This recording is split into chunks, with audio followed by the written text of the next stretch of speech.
My name is Akin Owosina.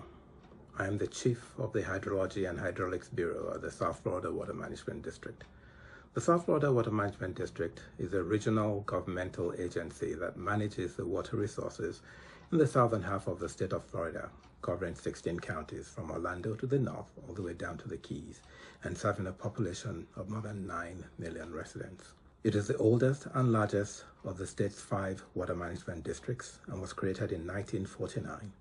Our mission is to safeguard and restore South Florida's water resources and ecosystems, protect our communities from flooding, and meet the region's water needs while connecting with the public and stakeholders.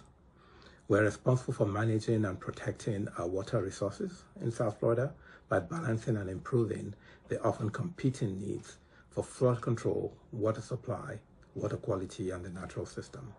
First, a little bit of history. Flood and droughts have shaped water management in Florida since statehood.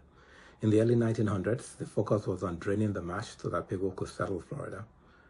The focus led to the creation of the Everglades Drainage District by the state legislature in 1907. With the task of draining the Everglades, the agency built 4 mock script canals through the Everglades, connecting Lake Okeechobee to the Atlantic Ocean.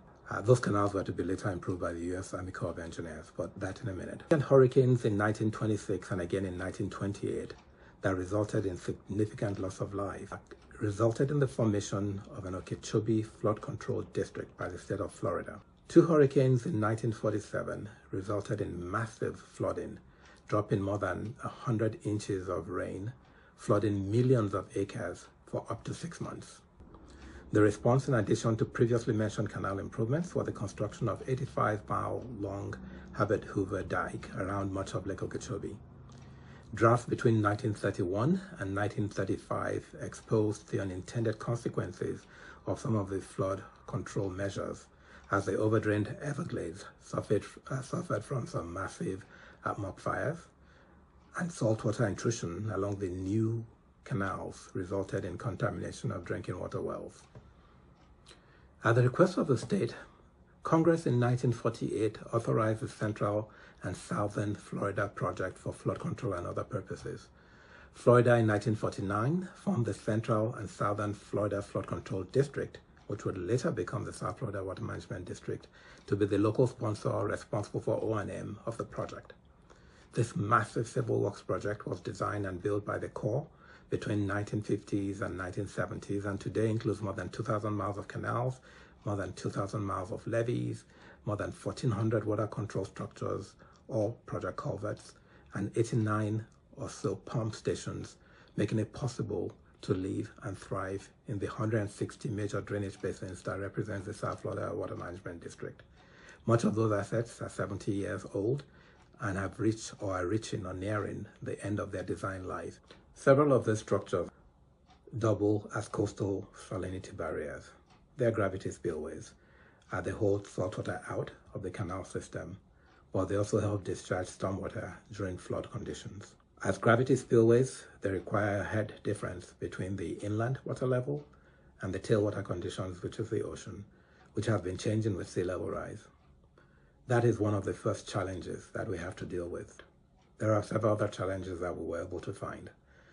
To solve and address these challenges, the district put together a program known as the Flood Protection Level of Service Program, which is run out of the Hydrology and Hydraulics Bureau, which is my bureau. And we're tasked with looking for a systematic way of assessing the system, recommending potential solutions and adaptations that will make sure that we continue to provide flood protection for the communities that we serve. So going quickly through some of the challenges, I'd mentioned aging infrastructure. I've talked about sea level rise creating unadvantageous tailwater conditions, reducing the efficiency or the capacity to discharge of the coastal structures.